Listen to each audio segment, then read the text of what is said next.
If someone had told me that missing my original seat on a flight would save my marriage, I would have smiled politely and assumed they were joking.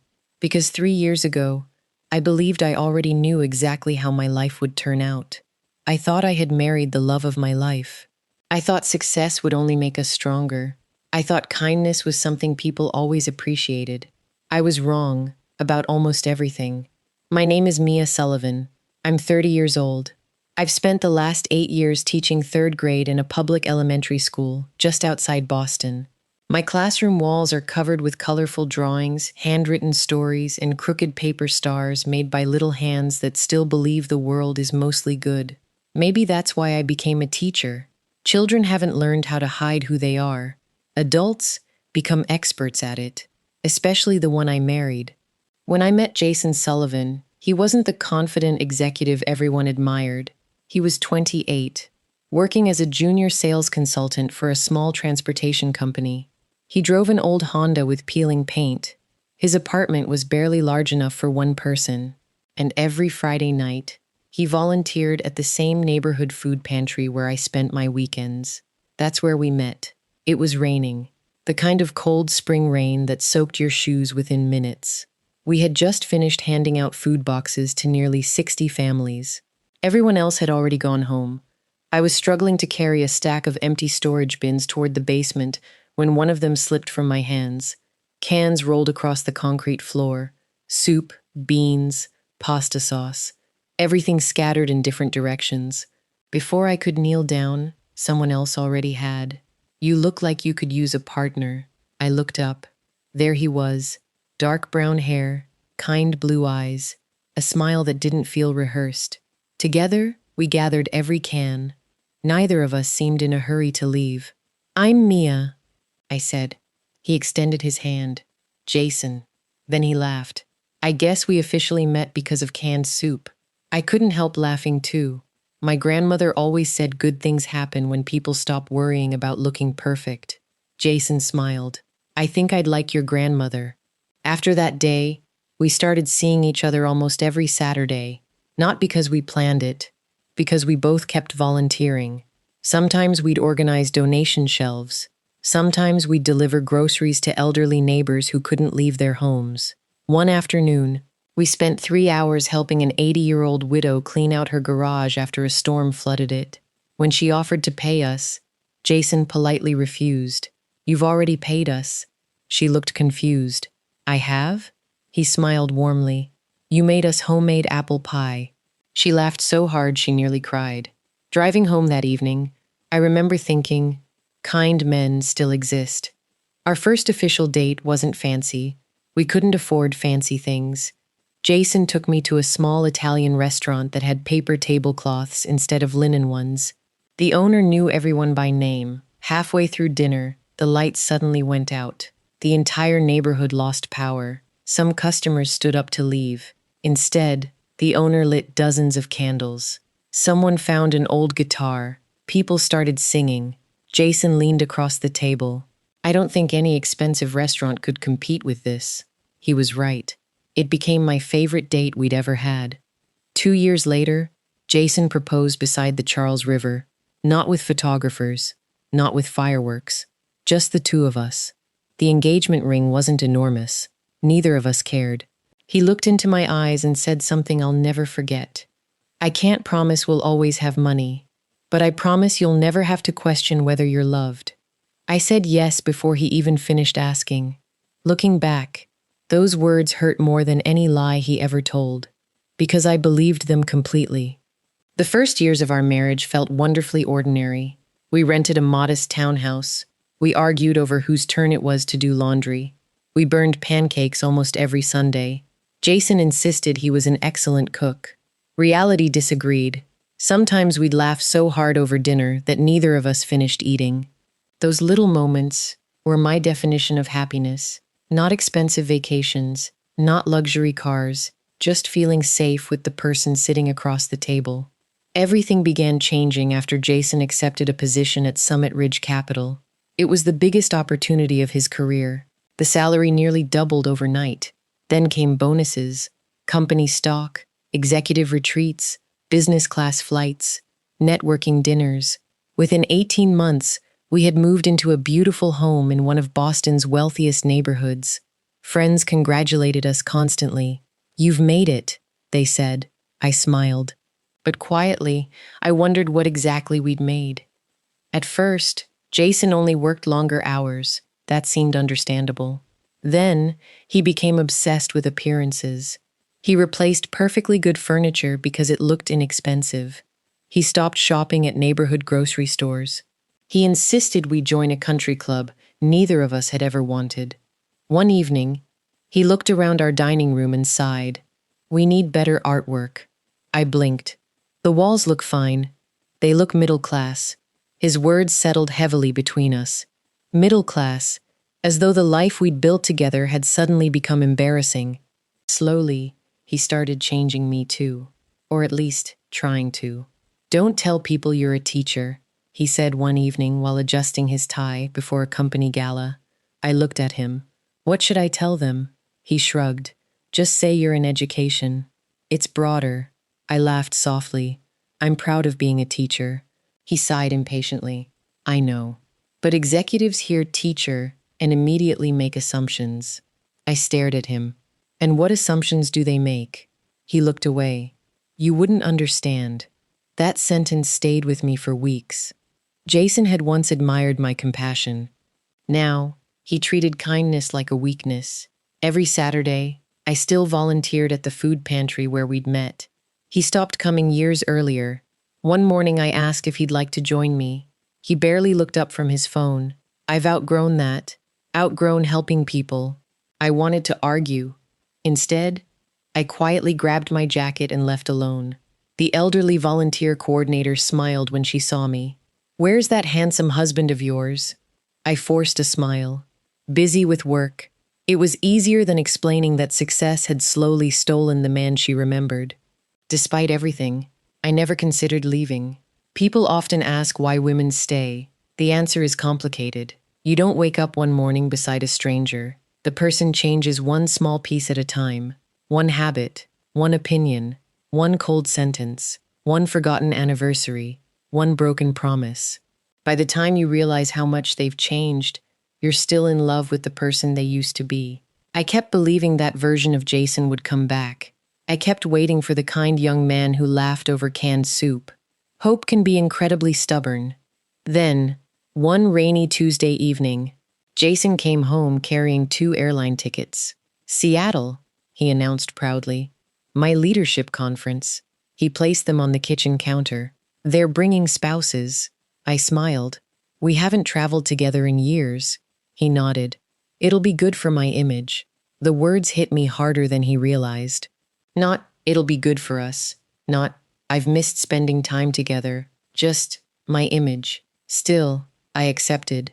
Because somewhere deep inside, I believed maybe 5 uninterrupted days together could remind us who we used to be. I had no idea that the trip would change our lives forever. The airport was overflowing with delayed passengers. A powerful storm had disrupted flights across the East Coast. Children cried. Business travelers complained loudly into their phones. Electronic departure boards flashed delayed in bright orange letters. Jason glanced around with obvious frustration. "I hate crowds," he muttered. "We should have flown private." I looked at him in surprise. Private? 5 years earlier, we'd celebrated finding discounted airline tickets. Now, commercial travel had somehow become beneath him. I quietly carried both of our bags while he answered emails. When boarding finally began, another problem appeared. Our first-class seats had been separated after the airline switched aircraft. Jason immediately marched toward the gate agent. "This is unacceptable." The young employee apologized. "I'm very sorry, sir.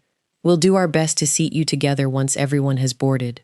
Jason's jaw tightened. "I don't pay premium prices for 'we'll do our best.'" The young woman looked no older than 23. She swallowed nervously. "I'm truly sorry." I stepped forward. "It's okay. We'll manage." Jason looked at me. "You always settle." I quietly thanked the gate agent before walking toward the aircraft.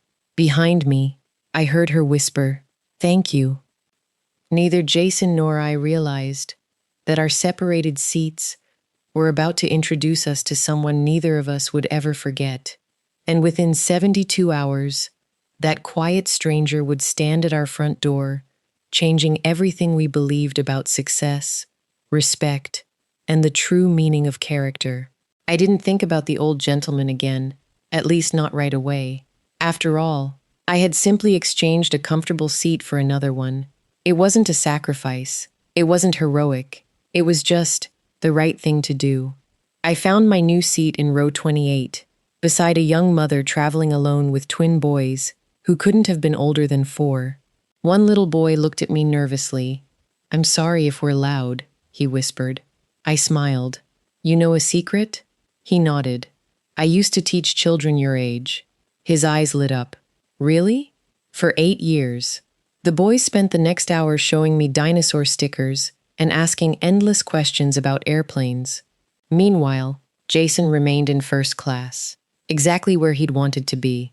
About 30 minutes after takeoff, the seatbelt sign switched off. The flight attendants rolled beverage carts down the aisle. One of the twins accidentally knocked over his apple juice. It spilled across the tray table and onto my sweater, his tiny face filled with panic. "I'm sorry. I didn't mean to." His mother looked exhausted. "Oh no. I'm so sorry." I laughed softly. "It's only juice.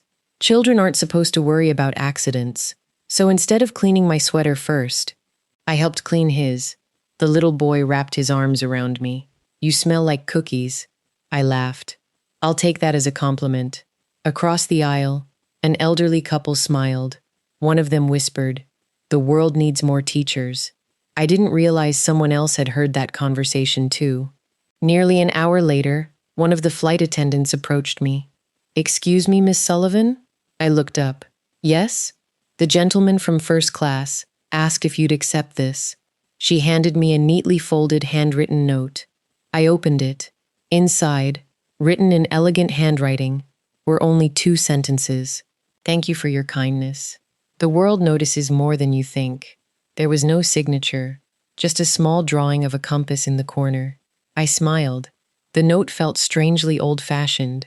I folded it carefully and slipped it into my purse. When we landed in Seattle, Jason was already standing impatiently near baggage claim. "There you are." He glanced at my sweater. "What happened?" "Apple juice. You should have asked for another seat." I looked at him. They were children. "So?" I sighed quietly. "They're supposed to spill things." He shook his head. "You let people inconvenience you." "No," I answered calmly. "I let people be human." He didn't respond. The conference hotel overlooked Elliott Bay. It was breathtaking. Glass walls, fresh flowers everywhere. Employees greeted every guest by name. Jason immediately transformed into the charming executive everyone admired. He smiled, he laughed, he complimented the hotel staff. Watching him felt strangely confusing, because strangers received a version of Jason I hadn't seen in years. That evening, the welcome reception filled the grand ballroom. Executives from across the country gathered in small circles discussing investments, acquisitions, and quarterly growth. I felt completely out of place. Not because anyone was rude, because almost every conversation revolved around money. One executive turned toward me. "And what do you do?" "I'm an elementary school teacher." His smile became polite. "Oh?" Then he immediately turned back toward Jason. "So, about that merger." The conversation continued without me. Jason noticed, but he didn't say anything. About 20 minutes later, I quietly slipped outside onto the terrace. The cool evening air felt refreshing. Seattle's skyline shimmered across the water. For the first time all day, everything became quiet. "Mind if I join you?" I turned around.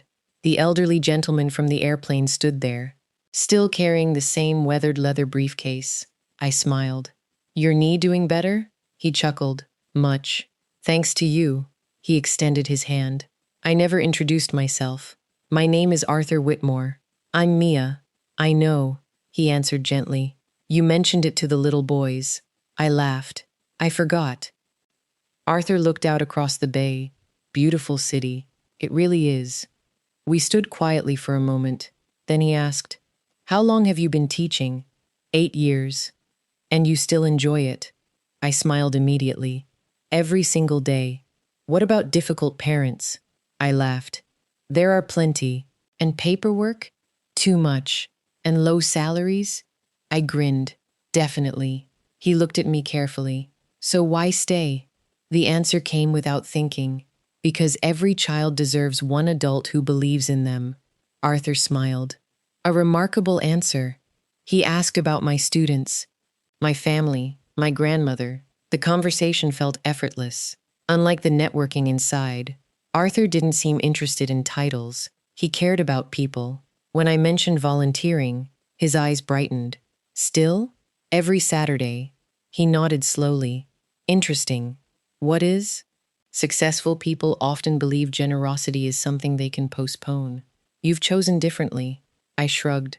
My grandmother used to say, never become so busy building your life that you forget to actually live it. Arthur laughed warmly. I wish I'd met your grandmother. The ballroom doors suddenly opened. Jason walked outside. There you are. Then he noticed Arthur. His expression changed instantly. Professional, polished. He extended his hand. Good evening. I'm Jason Sullivan. Arthur shook it politely. Arthur Whitmore. Jason smiled politely. Enjoying the conference? Arthur answered simply. I enjoy observing people. Jason laughed. Best place for that is probably the executive sessions tomorrow. Arthur smiled. So I've heard. Jason glanced at his watch. The keynote starts soon. He looked toward me. Ready? I nodded. Before leaving, Arthur quietly said, It was a pleasure meeting you, Mia. The pleasure was mine. As we walked back inside, Jason leaned closer.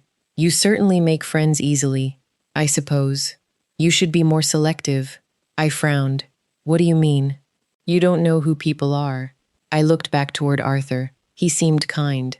Jason smiled slightly. Kind doesn't mean important. Something about that sentence bothered me. Not because it sounded arrogant, because it sounded practiced, as if he'd repeated it to himself for years. The following morning, Jason delivered his presentation. The audience applauded enthusiastically. Several executives congratulated him afterward. I felt genuinely proud. Despite everything, he had worked incredibly hard. As people gathered around him, I wandered toward the hotel's coffee lounge. The line stretched nearly across the lobby. While waiting, I noticed Arthur sitting alone by the window reading a thick hardcover book.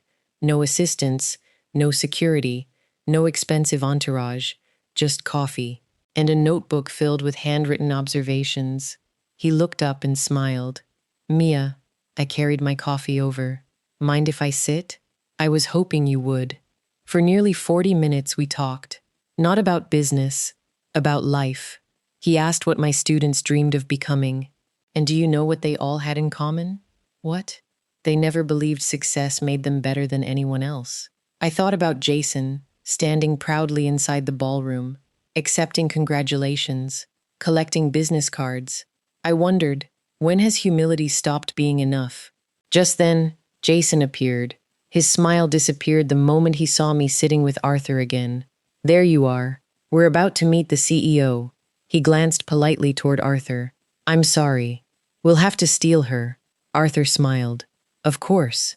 As we walked away, Jason lowered his voice. You've spent more time with that old man than anyone else here. So, he isn't one of the executives. How do you know? Jason shrugged. If he mattered, I would have recognized him. I didn't answer. For some reason, Arthur's words echoed louder than Jason's confidence. The world notices more than you think. I had no idea just how true those words were. Because 3 days later, someone would ring our front doorbell. Jason would open the door with complete confidence, only to watch every bit of that confidence disappear the moment he recognized the elderly stranger standing on our porch. The conference ended the following afternoon. As everyone checked out of the hotel, executives exchanged business cards, posed for photographs, and promised to stay connected. Jason was in his element. He shook hands, accepted compliments, laughed louder than usual. Watching him, I almost convinced myself that maybe this trip had been good for him. Maybe I'd been too hard on him. Maybe stress really had changed him, not success. Hope has a strange habit. It keeps returning, even after you've buried it 100 times. Before we left the hotel, I stopped by the coffee lounge one last time. Arthur was sitting in the exact same chair by the window, reading, writing notes in the margins of his book. When he saw me, he smiled warmly. "So, heading home?" I nodded. "My students come back on Monday. They've probably forgotten all about me." Arthur laughed. "I doubt that." I smiled. "They're third graders. They forget everything." He closed his book carefully. "No, they forget lessons. They never forget people who made them feel important." That sentence stayed with me longer than I expected. I thanked him again for the conversation. "It was nice meeting you," I said sincerely. He stood slowly. His knee looked much better now. "No," he answered. "It was nice meeting you." Then, after a thoughtful pause, he reached into the inside pocket of his blazer. He removed a small cream-colored envelope. "I'd like you to have this." I frowned. "I can't accept money." Arthur laughed. "I would never insult you like that." I looked embarrassed. "I'm sorry. It's simply my card. If you ever need advice, or if one of your students needs help with scholarships, call me." I accepted it politely. The card was unusually simple. Heavy white paper, only his name, a phone number. No company logo, no job title, no impressive description. Just Arthur Whitmore. I slipped it into my purse without looking twice. As Jason and I walked toward the parking garage, he noticed the envelope. "What's that?" "Oh, the gentleman from the plane gave me his card." Jason smirked. "Networking now?" "I don't think that's what he meant." Jason shrugged. "Probably wants donations." I looked at him. "You don't know him." "I know enough." He unlocked the car. "People don't hand out business cards for nothing." For some reason, I didn't argue. I simply looked out the passenger window as Seattle disappeared behind us. Back home in Boston, life quickly returned to normal, or at least it tried to. Monday morning, I stood in my classroom greeting students one by one. "Good morning, Emma." "Hi, Noah." "Welcome back, Olivia." Tiny backpacks bounced through the doorway. Children proudly showed me vacation drawings. One little boy handed me a dandelion he'd picked on the playground. "I saved it just for you." I thanked him like he'd handed me gold. Because of him, it probably was. Those little moments reminded me why I loved teaching. Nobody cared how much money I earned, only whether I cared about them. That evening, Jason arrived home unusually excited. You'll never believe it.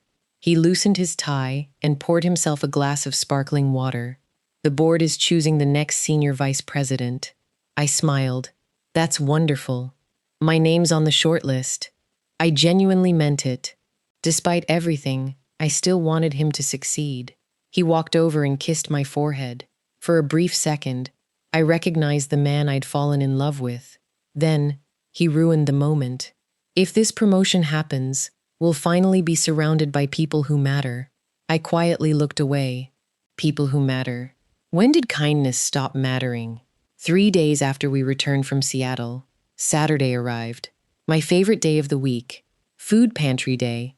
I spent nearly 6 hours helping sort donations. One elderly man needed groceries to be carried to his apartment. Another volunteer had to leave early, so I stayed longer. By the time I drove home, the sun was beginning to set. I parked in the driveway, feeling exhausted, but peaceful. Helping people has always given me something success never could. A quiet heart. As I walked toward the front door, I noticed an unfamiliar black sedan parked across the street. Its windows were tinted. The engine was still running. I didn't think much about it. Maybe it belonged to a neighbor. Inside, Jason was pacing through the living room, wearing a tailored navy suit. He looked irritated. "Where have you been?" "The food pantry. You said you'd be home by 5. "I stayed to help." He sighed dramatically. "I needed you here." "For what?" "The board chairman might stop by." I blinked. "Tonight?" He was supposed to confirm the promotion next week. But his assistant called. "He wants a private visit." I looked surprised. "Here?" Jason nodded proudly. "It must be important." He straightened a decorative pillow, then adjusted a picture frame that already looked perfectly straight. "I've spent 10 years working for this." The doorbell rang, exactly at 6:30. Jason smiled confidently. "That'll be him." He quickly adjusted his tie, then looked toward me. Can you, he hesitated, change your clothes? I looked down at my jeans and volunteer t-shirt. Why? They're covered in dust. I quietly stared at him. This is what I wore while helping families today. I know, but first impressions matter. For a second, I almost went upstairs. Then something inside me refused. No, I answered calmly. This is who I am. Jason looked frustrated. Before he could respond, the bell rang again. He walked toward the door, still smiling. I'm sure this will only take a few minutes. He opened it confidently.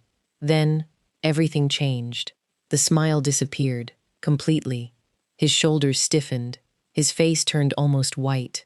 For several long seconds, he couldn't speak. Standing on our front porch, holding the same worn leather briefcase, was Arthur Whitmore, the elderly man from the airplane. Only, he wasn't alone. Two professionally dressed men stood behind him. A woman carrying a leather portfolio stood beside them. All of them wore discreet Summit Ridge Capital identification badges. Arthur smiled warmly.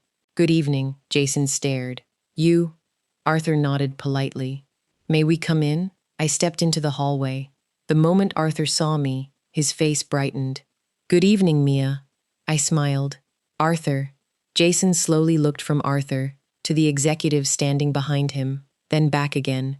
His voice became noticeably quieter. I didn't know, Arthur smiled gently. No, I don't believe you did. The living room suddenly felt much smaller. Arthur stepped inside. He looked around the house with genuine curiosity. It's beautiful, Mia. You've made it feel like a home. Before I could answer, Jason quickly spoke. Mr. Whitmore, I would have prepared if I'd known you were visiting. Arthur turned toward him. I'm afraid, if I'd announced my visit, I wouldn't have learned what I came to learn. Those words settled heavily over the room. Jason forced a nervous laugh. I'm not sure I understand. Arthur slowly removed his coat, handed it to one of the executives, then quietly said something that made my heart skip. I've understood people for over 50 years, Jason. I simply wanted to know whether you understood them.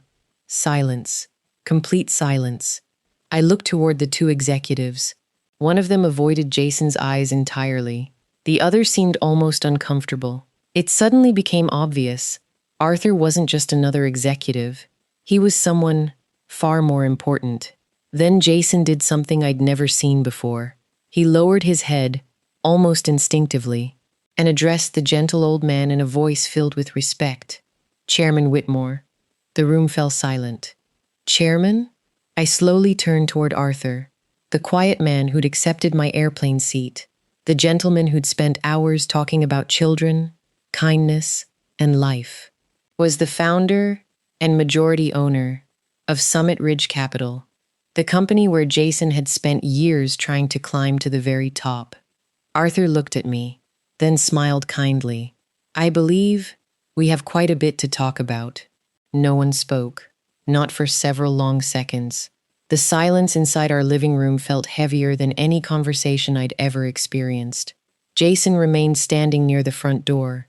His confident posture, the posture he'd perfected after years in executive boardrooms, had completely disappeared. I'd never seen him look intimidated. Until now. Arthur smiled gently. May we sit? Jason immediately nodded. Of course. He hurried toward the living room. I'll make coffee. Arthur chuckled softly. I think we'd all prefer tea. Jason blinked. Tea? Arthur smiled. Yes. It's what your wife offered me on the airplane. I looked confused. I never offered you tea. Arthur looked at me with warm eyes. No, but kindness always feels like a warm cup of tea. For the first time that evening, I saw one of the executives quietly smile. We all sat together. Arthur chose the simplest chair in the room. Instead of the large leather sofa Jason proudly called his executive seat. He rested both hands on his cane. Then I looked around the house. You've built a lovely life. Jason finally found his voice. Thank you, Chairman Whitmore. Arthur gently shook his head. Tonight, I'm simply Arthur.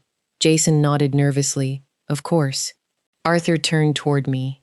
Mia, I owe you an apology. I looked surprised. For what? I wasn't entirely honest on the airplane. I smiled. I figured. He laughed. I told you I enjoyed observing people. I neglected to mention, it's been my profession for decades. One of the executives leaned forward. Mr. Whitmore personally interviews every candidate considered for executive leadership. I frowned. In person? Arthur nodded, but rarely inside an office. He looked toward Jason. You know our company handbook very well. Jason answered quietly. I believe I do. Arthur smiled. Then perhaps you remember our founding principle. Jason hesitated. Character before competence. Arthur nodded. And why did I write that? Jason remained silent. Arthur answered his own question. Because skills can be taught. Integrity cannot. I looked between them. I'm sorry. I don't understand. Arthur smiled kindly. You weren't supposed to. He folded his hands. Every executive who reaches the final stage of promotion undergoes one last evaluation. Jason looked down. He clearly knew what Arthur was talking about. Arthur continued. But we stopped conducting interviews in conference rooms years ago. One executive added. People prepare too carefully. Arthur nodded. They rehearse answers. They memorize leadership books. They tell us exactly what they think we want to hear. He looked directly at Jason. But life never gives you rehearsal time. Jason swallowed hard. You mean, Arthur finished the sentence, the flight. Yes. My heart skipped. Arthur slowly nodded. It wasn't an accident. The seating assignment was intentional. I stared. You planned that? Arthur smiled. We delayed nothing. The storm was real. The aircraft change was real, but after seeing the passenger list, I made one small request. I could barely speak. You asked for my seat? Arthur nodded. I asked whether anyone would willingly trade with an elderly passenger recovering from knee surgery. The room became completely silent. Jason closed his eyes, almost as though he already knew the answer. Arthur continued calmly. 43 passengers heard the flight attendant ask for help. No one volunteered. He turned toward me. Except your wife. I felt embarrassed. It wasn't a big deal. Arthur smiled warmly. Exactly. To you. It wasn't. One of the executives opened the leather portfolio. Inside were several printed reports. Arthur looked toward Jason. Do you remember your leadership presentation in Seattle? Jason nodded. You spoke about empathy, servant leadership, building trust. Jason's face slowly turned red. Arthur gently continued. It was an excellent presentation. Then he paused. But when your wife offered her seat, you criticized her. Jason stared at the floor. Arthur wasn't accusing him. That somehow made it even worse. I observed something else, Arthur continued. You thanked every executive. You complimented every investor. You remembered everyone's titles. Then he smiled sadly. But you never once thanked the young airline employee who worked so hard trying to help. Jason whispered. I was frustrated. Arthur nodded. I know. The question isn't whether we become frustrated. It's who we become, when we are. His words settled over the room. No one interrupted. Arthur wasn't trying to embarrass Jason. He was trying to teach him. That somehow hurt even more. Arthur turned toward me. Mia, do you know why I spent so much time talking with you? I shook my head. I enjoyed our conversations. So did I. He smiled. But I was also curious. About what? You. I wanted to know whether your kindness on the airplane was genuine, or simply a moment. He looked around the room. I watched you comfort frightened children. You cleaned juice off a little boy's sweater before cleaning your own. You thanked every flight attendant. You spoke to hotel employees exactly the same way you spoke to executives. He smiled warmly. And you never once asked what I did for a living. I laughed softly. I didn't think it mattered. Arthur looked directly at Jason. It mattered enormously. Jason finally spoke. I'm sorry. Arthur didn't answer immediately. Instead, he asked a question. Who taught you success? Jason frowned. I'm sorry? Arthur repeated himself. Who convinced you that important people deserve better treatment than ordinary people? Jason looked genuinely uncomfortable. I don't know, Arthur nodded. I think you do.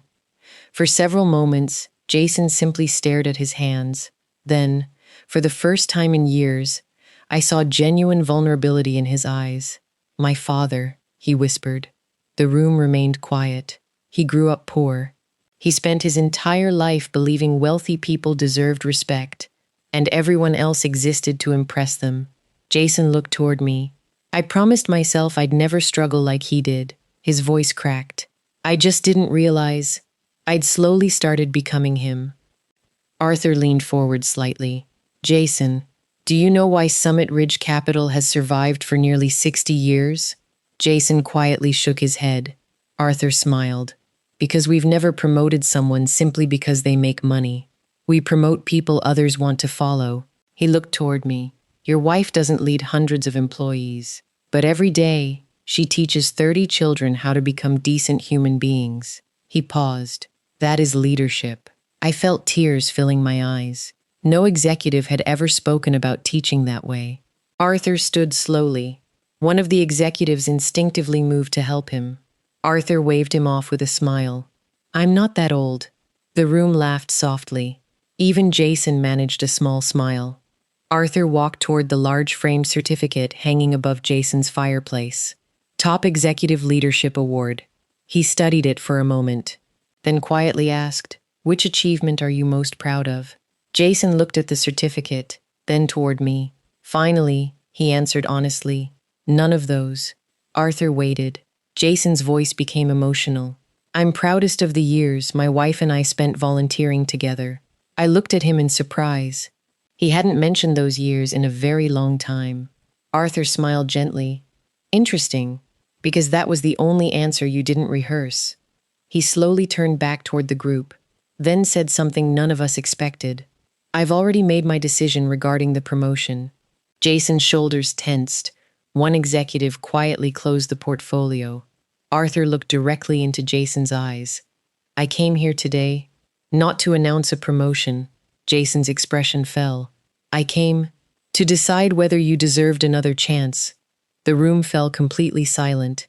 Arthur reached into his jacket pocket and removed a sealed envelope bearing the Summit Ridge Capital crest. He held it in his hand, but didn't offer it to Jason. Instead, he placed it gently on the coffee table. "Whether you open this tonight depends entirely on what happens next." Jason looked confused. "So, I'm still being evaluated?" Arthur smiled. "No." He looked toward me. "You both are." Then, before anyone could ask another question, someone knocked on the front door. 3 sharp knocks. Arthur glanced toward the entrance. "I believe our final guest has arrived." Jason frowned. "My final guest?" Arthur's expression grew serious. "No, the person whose opinion matters most." I looked toward the front door, my heart suddenly racing. I had no idea who was standing outside, but somehow, I knew our lives were about to change. One more time. Nobody moved. The 3 knocks echoed through the house. Jason looked at Arthur. Arthur simply smiled. "Go ahead. Open the door." Jason slowly walked toward the entrance.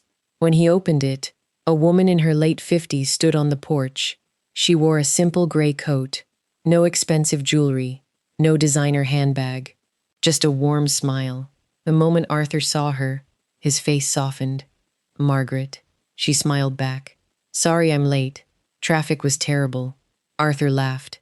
"You've been saying that for 30 years. She stepped inside, then looked directly at Jason. "So, you're the young executive Arthur's been talking about." Jason forced a polite smile. "I hope he said good things." Margaret chuckled. "Oh, he talked about your presentation." Then she paused. "But he talked much longer about your wife." Jason glanced at me. I could see embarrassment growing on his face. Arthur turned toward everyone. "I'd like to introduce my daughter." I blinked. "Daughter?" Margaret nodded. "I'm Margaret Whitmore. I oversee the Whitmore Family Foundation." She extended her hand. "It's wonderful to finally meet you, Mia." I shook it. "It's nice to meet you too." Arthur smiled proudly. "My daughter has spent the last 25 years managing every scholarship, community program, and charitable partnership our company supports." Margaret looked around the room. My father insists every executive understand where our profits go. She smiled gently. And unfortunately, many of them don't. Jason looked confused. I'm sorry. I don't understand why I'm being evaluated by the foundation. Arthur folded his hands. Because our next senior vice president won't only manage investments.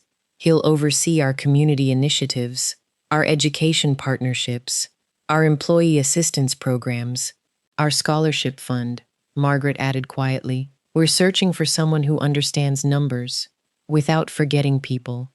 Arthur slowly turned toward me. Mia, you mentioned one of your students wanted to become, he smiled, someone who makes lonely people smile. I laughed softly. She really did. Arthur nodded. I've been thinking about that child. Then he looked toward Margaret. Tell them. Margaret smiled. Our foundation has been searching for teachers to help us redesign educational programs for underserved communities. I frowned. Teachers? She nodded.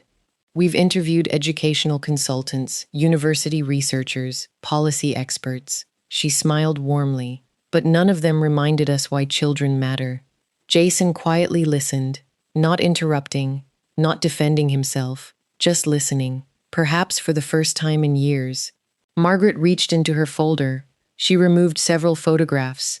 Children reading books, school libraries, community centers. We currently support more than 200 schools, she explained. But we're missing something. I looked at the pictures. What? Someone who understands classrooms. Instead of spreadsheets, I smiled politely. I'm just a third-grade teacher. Arthur immediately answered, No, you're exactly a third-grade teacher. And that's the difference. The room grew quiet. Arthur leaned back in his chair. Mia, may I ask you something? Of course. If I offered you twice your current salary to leave teaching tomorrow, would you? I didn't even need to think. No. Everyone looked surprised. Arthur smiled. Why not? Because children don't need another administrator. They need someone waiting for them every morning. I looked down for a second. My students have already lost enough adults who promised to stay. I'm not becoming one more. Silence. Arthur slowly nodded. I was hoping you'd answer exactly that way. Jason looked at me, really looked at me.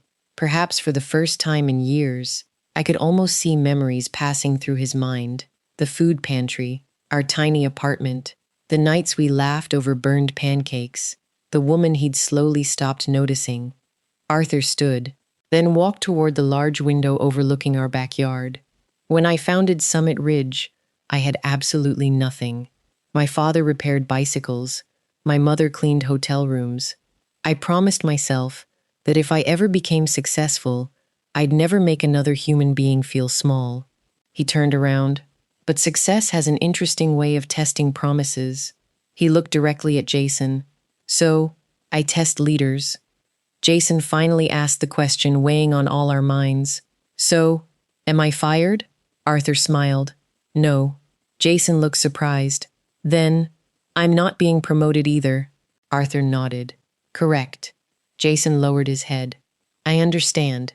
Arthur continued. The board unanimously approved your promotion. Jason looked up in shock. Arthur smiled. I vetoed it. Silence. Then Arthur added, Not because you're incapable, because you're unfinished. No one spoke. Arthur walked back toward Jason. You've become an excellent executive, but somewhere along the journey, you confused achievement with superiority. He gently placed a hand on Jason's shoulder. The good news is that unlike incompetence, humility can be relearned. Jason's eyes filled with tears. I don't know where I lost myself. Arthur answered softly.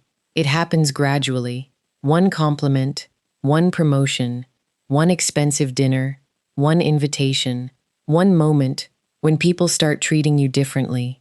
He smiled sadly. And if you're not careful, you begin believing you deserve it. Jason looked toward me. I'm sorry. His voice cracked. I've said those words before. I answered honestly, but never like this. He nodded. I know. He took a slow breath. I stopped seeing people. I started seeing positions. I stopped asking how your day was. I started asking whether my tie looked expensive enough. He laughed bitterly. I became the kind of man I used to pity. Arthur quietly stepped back, leaving the moment entirely to us. Jason walked over. Then, to my complete surprise, he knelt in front of me. Not dramatically, not because anyone expected him to, simply because he couldn't look me in the eyes any other way. "I'm sorry," he whispered, "for every time I made you feel like your work mattered less than mine. For every volunteer Saturday I skipped. For every time I introduced you as someone in education, instead of proudly saying, 'My wife teaches children.'" Tears rolled down my face. He continued, "I kept chasing respect, while ignoring the person who respected everyone." The room remained silent. Even Arthur looked emotional.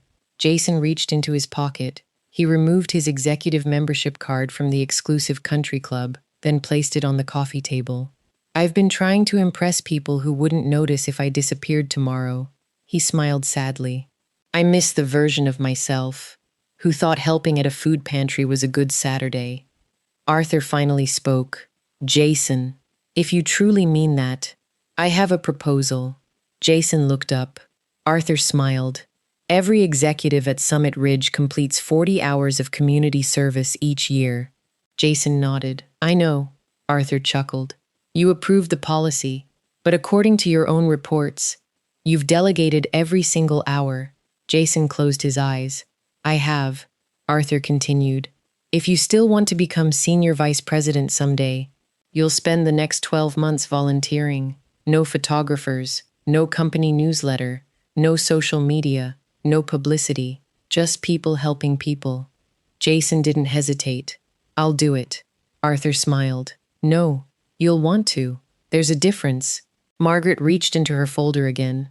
This time, she handed me an envelope. I looked confused. "What is this?" "Our foundation would like you to become an educational advisor." She smiled warmly. "Part-time, so you can continue teaching. We don't want to take you away from your students. We want your students to help us become better." I opened the letter. The salary wasn't what caught my attention. It was one sentence. "Your kindness is your qualification." I couldn't stop crying.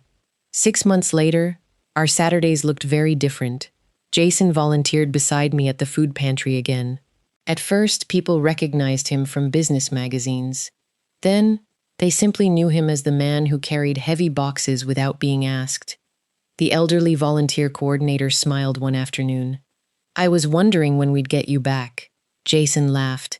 "I got lost for a while." She patted his shoulder. "It happens. The important thing is, you found your way home."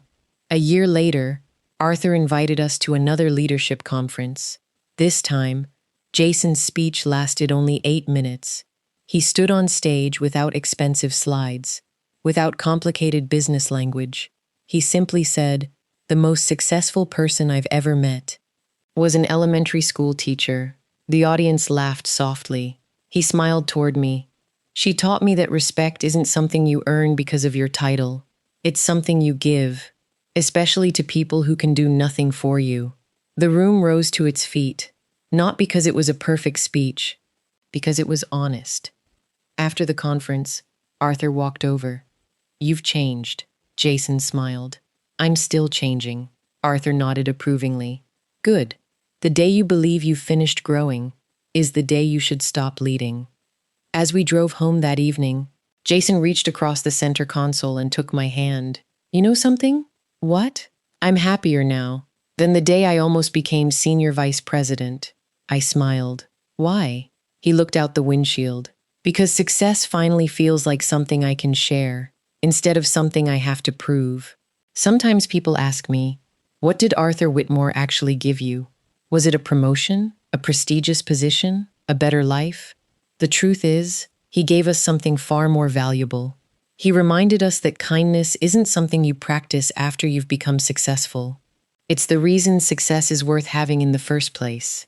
And every time I board an airplane now, I remember an elderly man with a cane who accepted a seat from a stranger and quietly changed 2 lives. Without either of them realizing, they were both taking the most important test of their lives.